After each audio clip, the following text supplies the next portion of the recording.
Hello friends, today I am starting with the nested loop, some important statement like break, continuous statement. Let us see how we work for nested loop. As the name suggests, nested means something mixed looping. So we have the upper loop and the inside another loop. That is why we call it nested loop. Suppose we need a metric like situations where we have three rows and three columns. So we need to follow approach so that we can go to the particular method elements. So how we implement the nested loop? Firstly, we see the single line loop informations. Suppose I'm making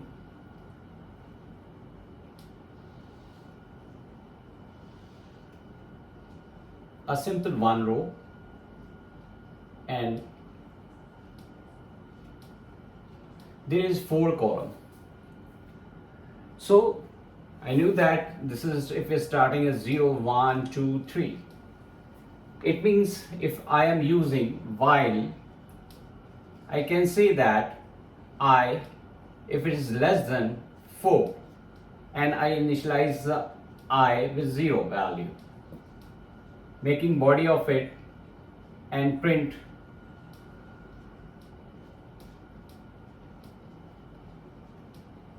I value. So we can say that I am printing number from 0 to 3. But what happened when we have this type of structures?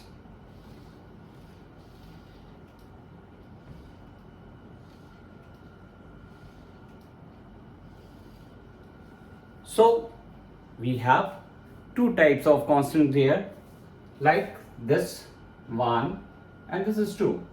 And we have 1, 2, 3, 4 columns. These are rows and columns, 4 columns. So how we implement this type of situations? We make the use of nested loop. So here I make the options here. Suppose I'm making here I, comma, j and declaring I equals to j equals to 0. I initialize same value to I and j.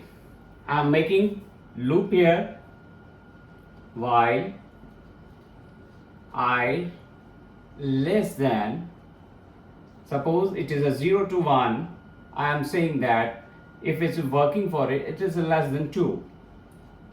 Making loop here and starting another loop here while j less than, what is this? This is 4.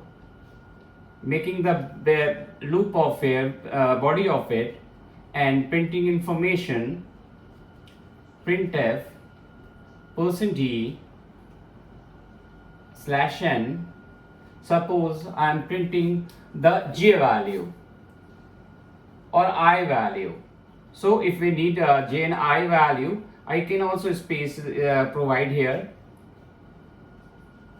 I value is %d /n.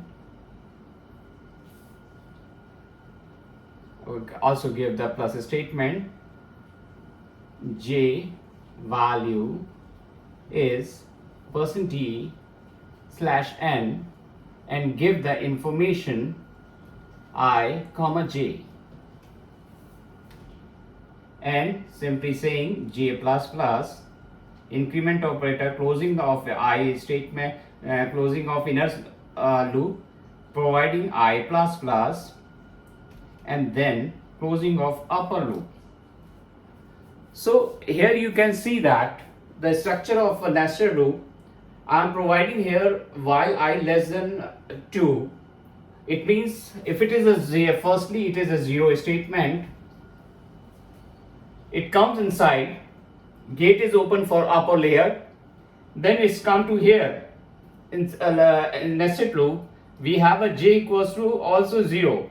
It comes into the internal value of it and print the value of it is a 0.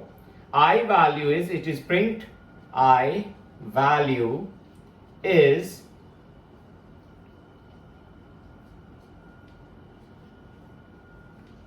0, and printing another j value is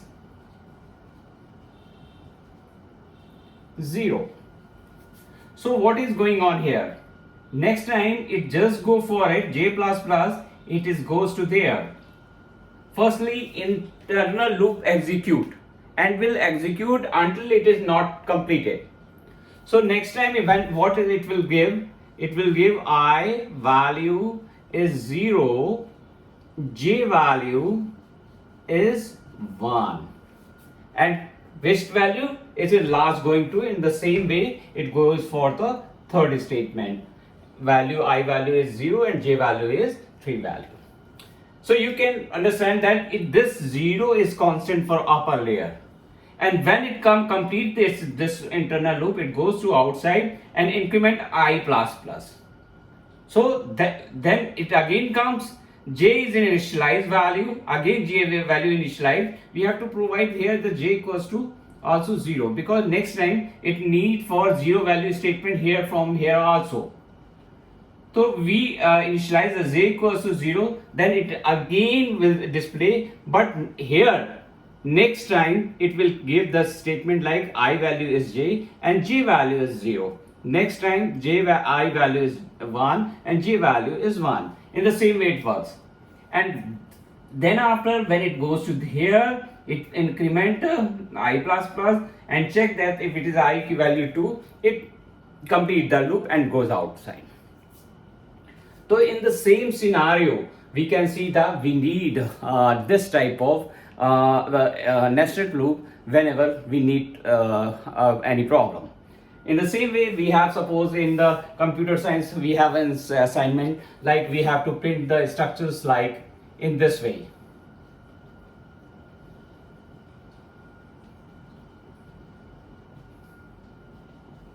So it's a simple, if we conceptually clear about this information, how we treat it.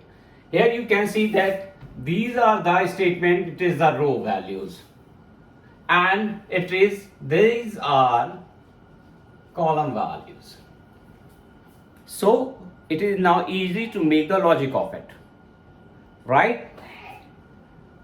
Next, in the session of CWW, this is 7th chapter of C.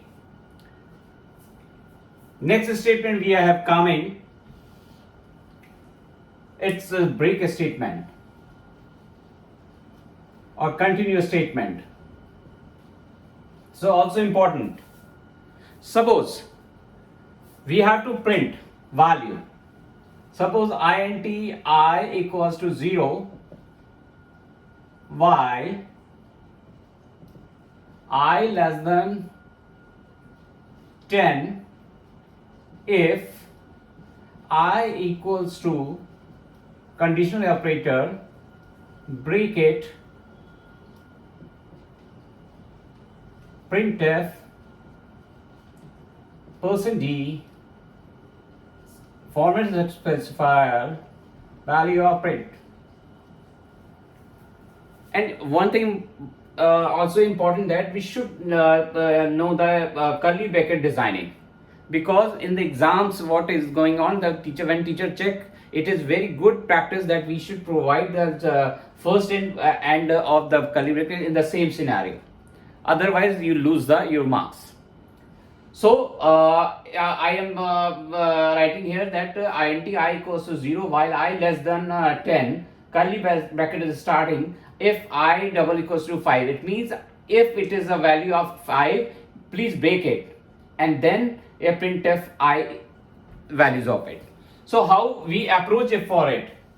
In first, it comes inside the gate, it value is 0.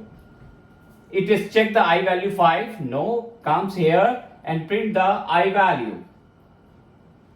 It will print I value what? 0. Next it goes to, suppose I have to also provide I plus plus, then it goes to, it value go for 1 value. In the same way it goes to 2 value, printf 3 value, printf 4 value, printf, but when it comes to I equals to 5, it just stop and check it is here, it goes here, and you see the what break statement is here. So what happened, it break the loop here and goes to outside, and if they follow the in the same way outer loop, it goes to the outer loop. Remember, so only I have written only single loop, so it come outside the loop and it come to the main program. So it will only print the 0 to 4 value, not till the 10th value. So this is the beauty of the break statement. Next, suppose we have the options like we have to print the value from 0 to 9, but if the value comes with 5, just ignore it and print next statement like items like 6, 7, 8, 3, 8, 9, 10, 9 value. So what happens? Simply we have to provide a continuous statement. That's it. So when the 5 is come, is continue and just increment the value and goes to for the 6th value. 5 value just ignored, but 6 value, 7 value, 8 value, 9 value will come. So here we can see the statement like how we approach for nested loop. We saw the example matrix like pyramid like examples where we have rows and column. Important thing to know, count the total number of rows there and number of columns and how then we approach for the making nested loops. And then we have the break statement, conditional, break the loop. Continuous statement, it goes to check for the condition value and just ignore the same value, then and continue for next work. So in this way we final the nested loop, break and continuous statement. Thank you.